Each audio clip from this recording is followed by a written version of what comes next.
কোরআন এবং হাদিসের সমন্বয়ে কিছু কথা বলা চেষ্টা করব। আল্লাহ সুবহানাহু ওয়া তাআলা আমাদের সকলকে আমলের নিয়তে শোনার তৌফিক দান করেন। সকলে বলি আমিন।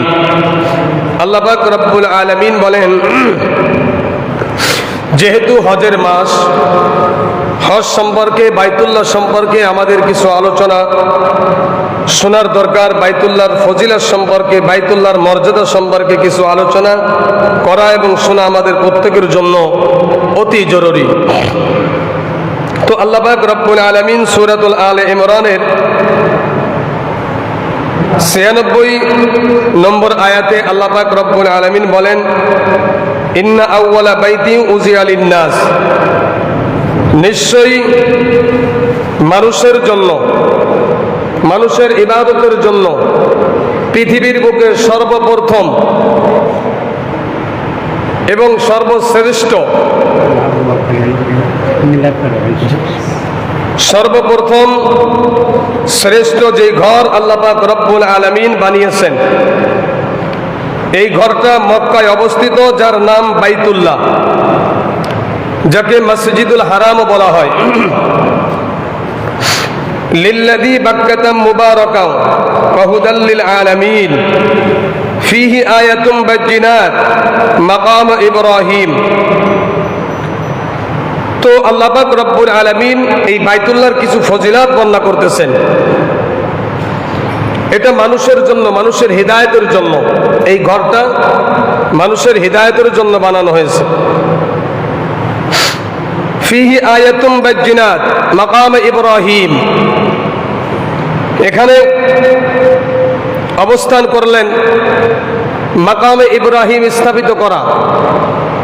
মাকামে ইব্রাহিম বলা হয় ইব্রাহিম আলাইহিস সালাতু ওয়াস সালাম যেই পাথরে পরে দাঁড়াইয়া মসজিদে হারাম বাইতুল্লাহকে নির্মাণ করেছিলেন,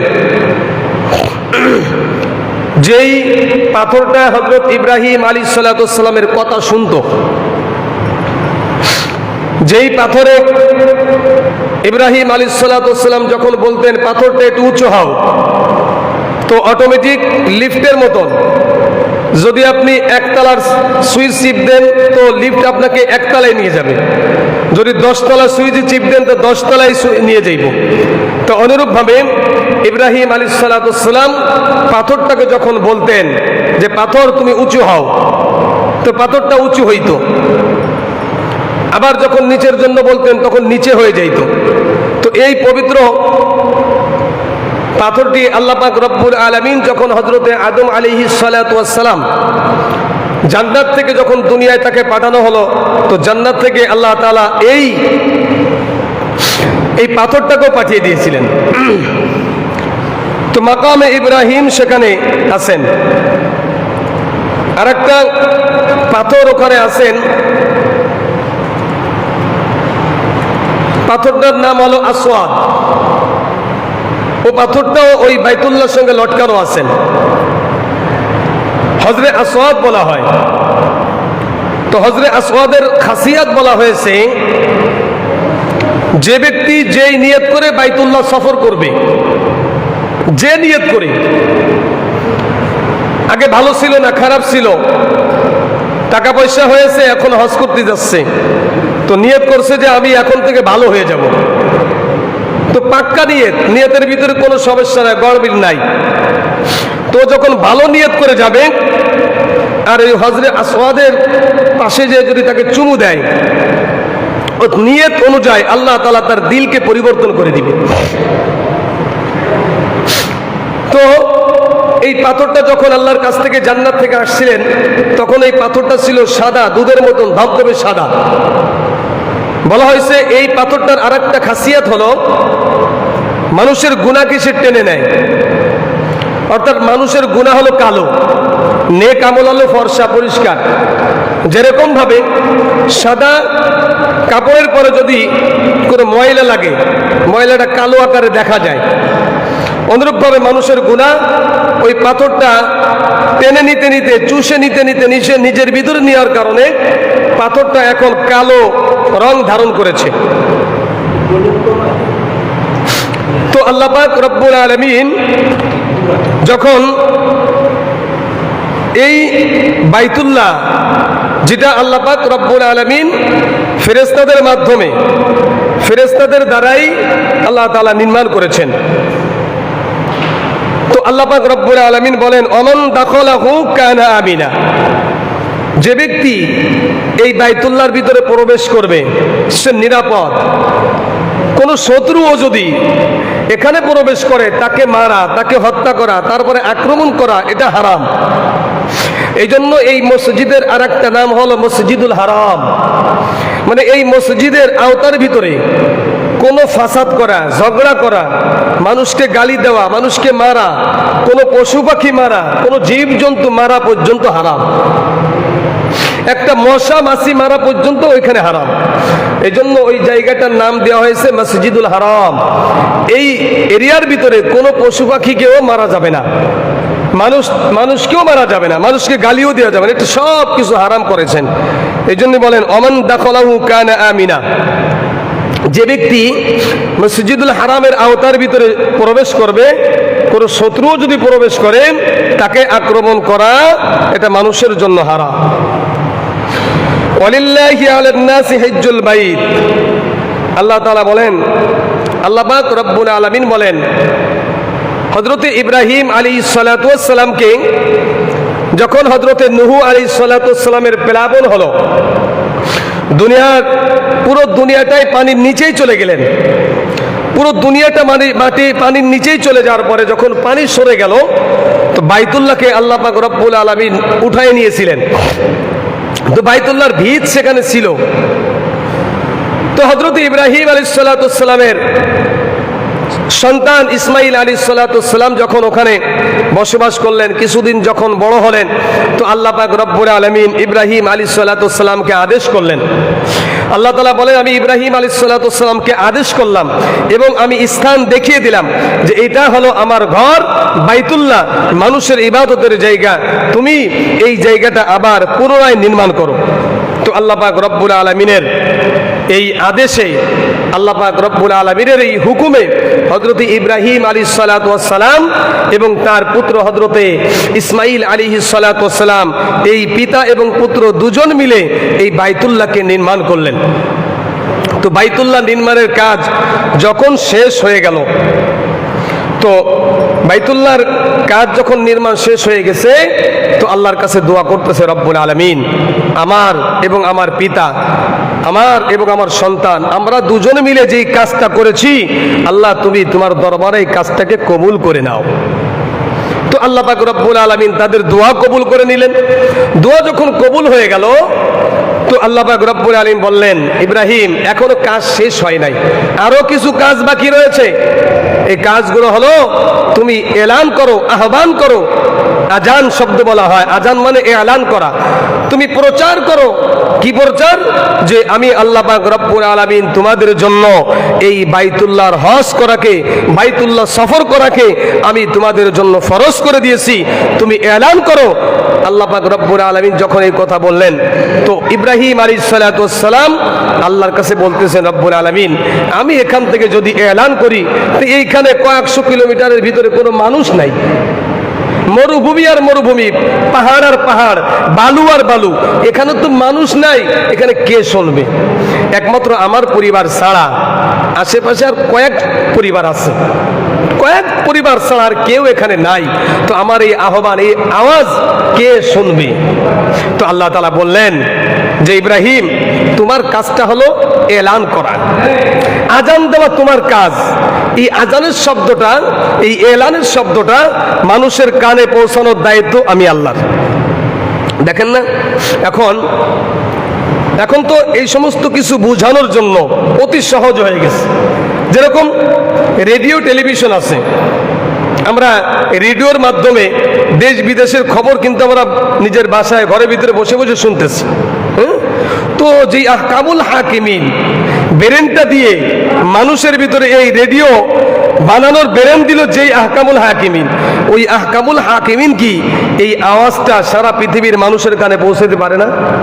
তো আল্লাহ পাক রব্বুল আলামিন ইব্রাহিমকে বললেন, ইব্রাহিম তোমার কাজটা হলো আওয়াজ দেওয়া, আর তোমার এই আওয়াজটাকে মানুষের কানে পৌঁছানোর দায়িত্ব আমি আল্লাহ।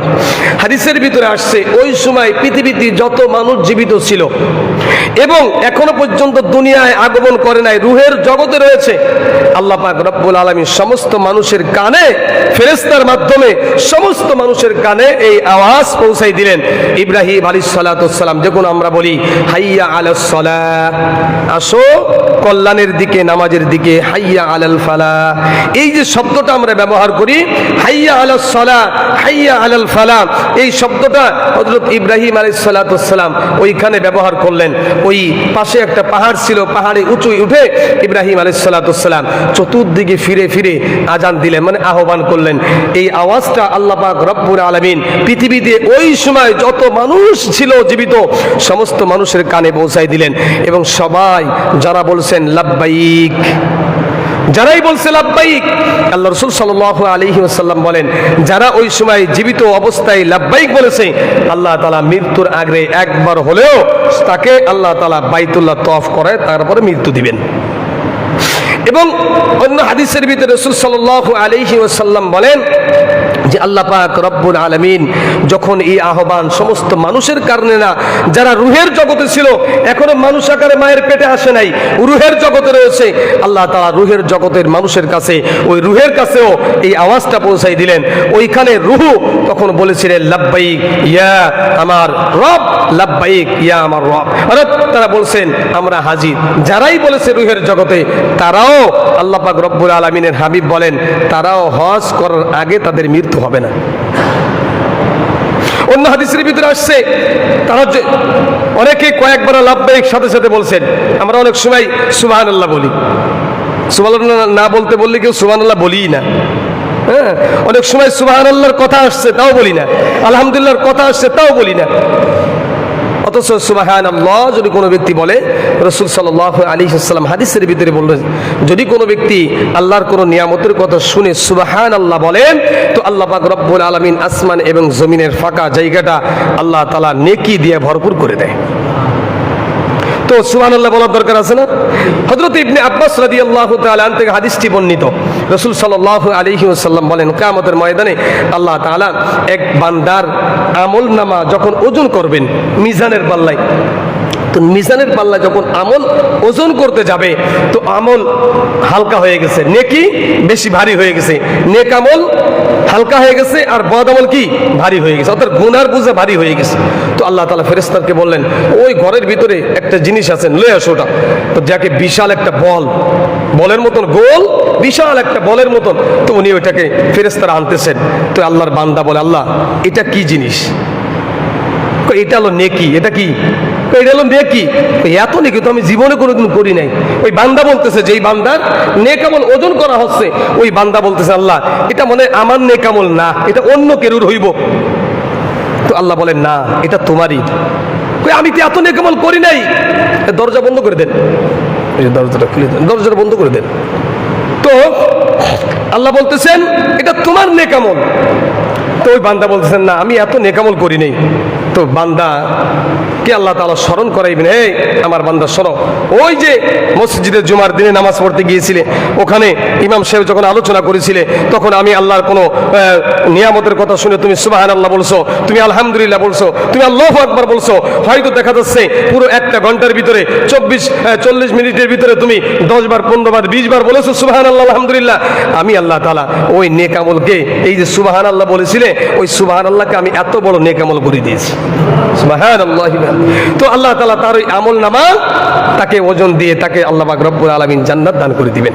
যাই হোক, তো আল্লাহ পাক রব্বুল আলামিন হযরত ইব্রাহিম আলাইহিস সালাতু ওয়াস সালাম যখন মানুষ এই কথাটা বলেছে, যখন ইব্রাহিম আলাইহিস সালাতু ওয়াস সালাম আযানটা দিয়েছে, আহ্বানটা করেছে, তো রুহের জগতে বা জীবিত থাকা অবস্থায় অনেকেই হ্যাঁ সুবহানাল্লাহ আলহামদুলিল্লাহ মানে একবার দুইবার, একবার বলতে বলতে 2 বার 3 বার বলে ফেলছে। হ্যাঁ মানে আল্লাহ নিয়ে আল্লাহর যখন প্রশংসা করবো তা কম করবো কেন, বেশি করব, কারণ বেশি করলে তো লস নাই। তো যারা ওই সময় লাব্বাইক লাব্বাইক সাথে সাথে কয়েকবার বলে ফেলেছে, রসুল বলেন ও যে কয়বার বলবে ওই কয়বার আল্লাহ তাআলা তাকে হজ করায় তাকে তারপরে মৃত্যু দিবেন। সুবহানাল্লাহি ওয়া বিহামদি। তো ইব্রাহিম আলাইহিস সালাতু ওয়াস সালাম আল্লাহর কাছে দোয়া করলেন, আল্লাহ তার দোয়া কবুল করলো। আল্লাহ তাআলা বলেন ইব্রাহিম এখনো অনেক কাজ বাকি রয়েছে, তো বাইতুল্লাহকে এখন তুমি এই বাইতুল্লাহকে পবিত্র করো, পরিষ্কার পরিচ্ছন্ন করো তাদের জন্য যারা এই বাইতুল্লাহকে তওয়াফ করতে আসবে, যারা এই বাইতুল্লাহ সিজদা করতে আসবে, যারা এই বাইতুল্লাহ ইতিকাফ করতে আসবে, এদের জন্য তুমি আমার এই বাইতুল্লাহকে এবং বাইতুল্লাহর আশপাশকে পরিষ্কার পরিচ্ছন্ন করে ফেলো। আল্লাহ তাআলা হুকুমে হযরত ইব্রাহিম আলাইহিস সালাতু ওয়াস সালাম এই কাজগুলো করলেন। তো ইব্রাহিম আলাইহিস সালাতু ওয়াস সালাম এই বাইতুল্লাহকে পুনর্নির্মাণ করলেন। তো এই বাইতুল্লাহ হলো মক্কায় অবস্থিত।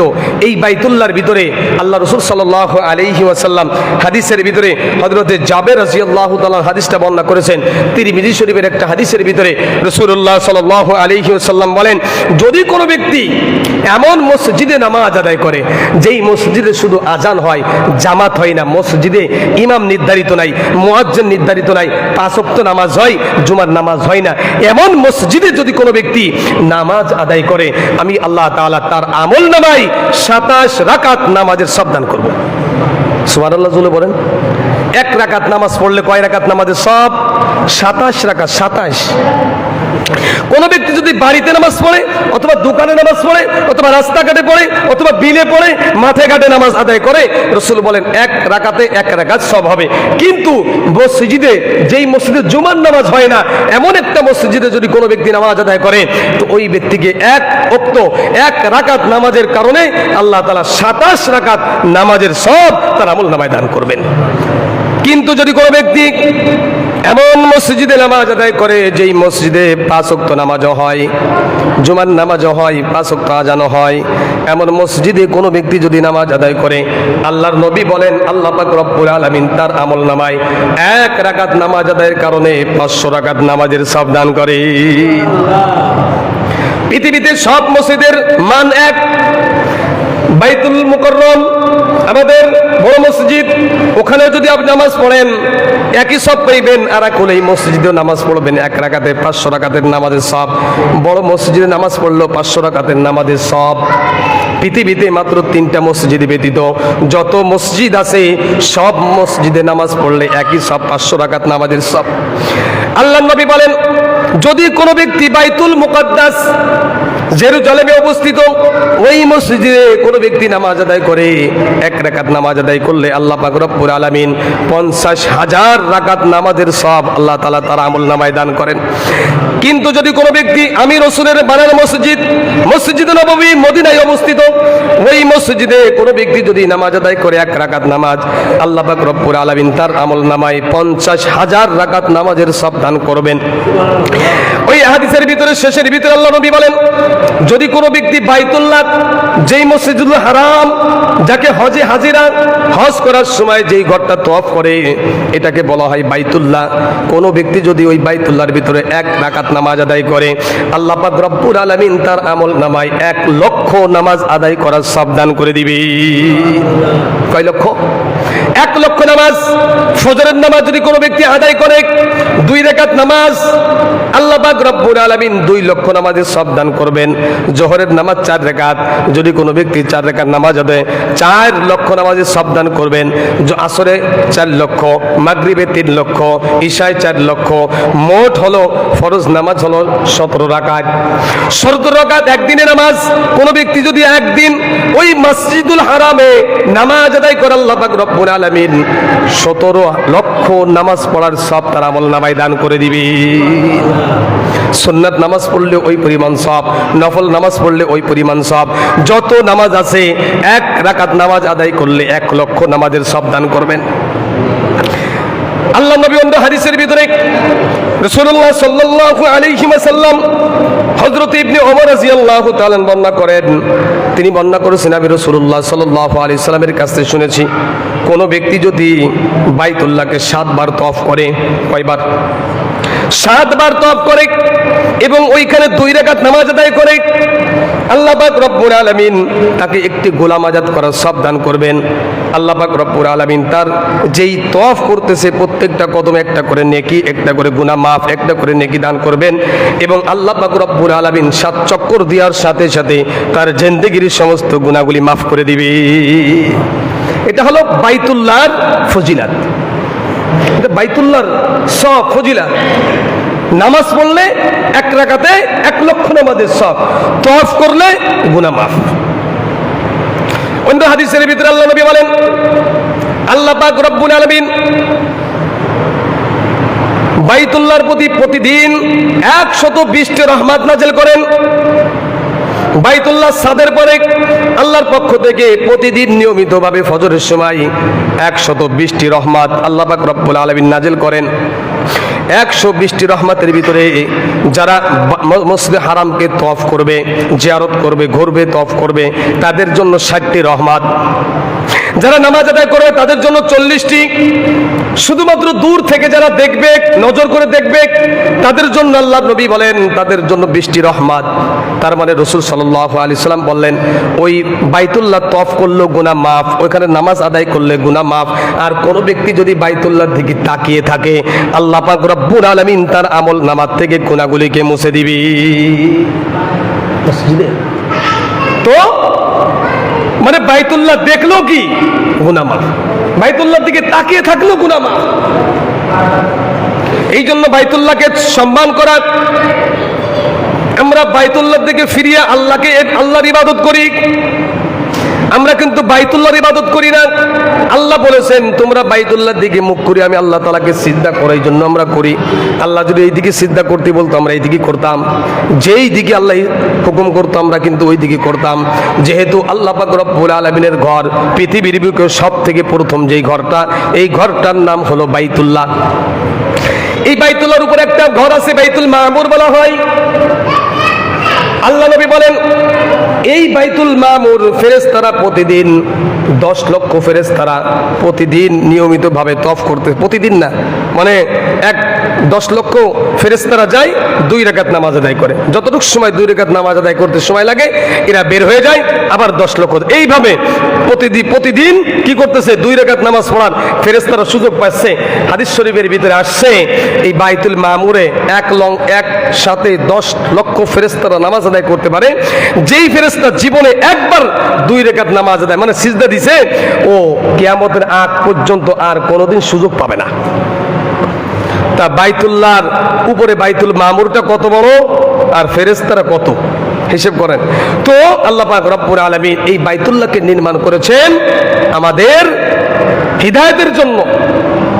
হিদায়াতের জন্য মানুষ ওখানে যাবে, আল্লাহ তাআলা তার গুনাহ মাফ করে দিবেন।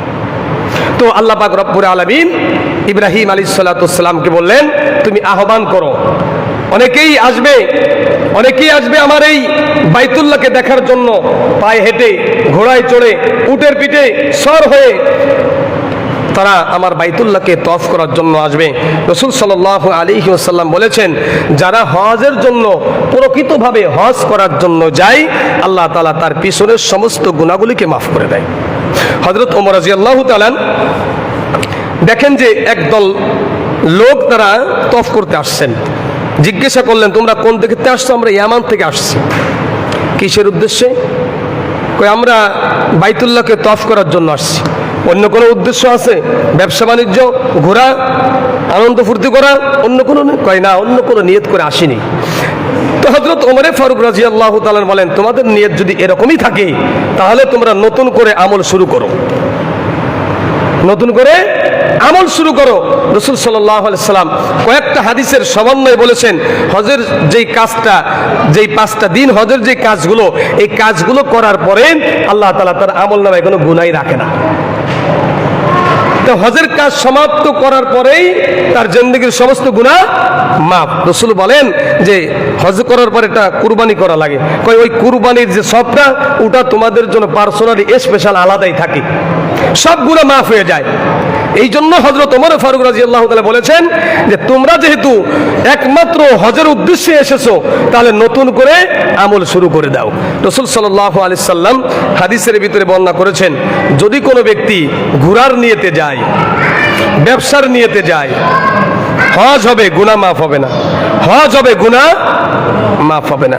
ব্যবসার নিয়তে করে গেছে, অথবা ঘোরার জন্য গেছে, টাকা পয়সা আছে অনেক, চলো আমরা 4 বছর একটু ঘুরে আসি, মক্কা দেখে আসি, ঘোরার নিয়ত করে গেছে, তো এই আনন্দ করে করে আসছে, কিন্তু হজ হইছে, গুনাহ মাফ হয় না। হজ হইছে, গুনাহ মাফ হবে না। কিন্তু যদি কোনো ব্যক্তি নিয়ত করে আমি আল্লাহ হুকুম করেছে, এই আল্লাহর হুকুম পালন করার জন্যই যাইতেছি, তো আল্লাহর রাসূল বলেন তার জিন্দেগীর সমস্ত গুনাহ মাফ হয়। এই জন্য মুসলমান ভাইরা, যাদের পরে হজ আল্লাহ তাআলা ফরজ করেছে, আমরা হজটা আদায় করার জন্য চেষ্টা করি। কারণ রাসূল সাল্লাল্লাহু আলাইহি সাল্লাম এক হাদিসের ভিতরে বলেছেন, যাদের পরে হজ ফরজ হয়েছে তারা হজকে তাড়াহুড়া করে করো, জলদি করে করো। কারণ মৃত্যু মানুষের কত নিকটে। রাসূল সাল্লাল্লাহু আলাইহি সাল্লাম হযরতে আলী রাদিয়াল্লাহু তাআলা তিনি বর্ণনা করেছেন যে সালাম একদিকে ফিরাইছে আর একদিকে ফিরাইবো, এতটুক টাইমের ভিতরে মৃত্যু তোমার হতে পারে। মানে এতটুক টাইমও তোমার নাই, মৃত্যু এতই নিকটে আমাদের। এই জন্যই বলেছেন মৃত্যু যে কোনো মুহূর্তে আসতে পারে, তো মৃত্যুর আগে তোমার পরে যে দায়িত্ব, এই দায়িত্বটা তোমরা পালন করো। এই জন্য ভাই, যাদের পরে আমাদের আল্লাহ তাআলা আমাদেরকে হজ ফরজ করে দিয়েছেন, আল্লাহ তাআলা আমাদের সকলকে এই হজ আদায় করার তৌফিক দান করেন, আমিন।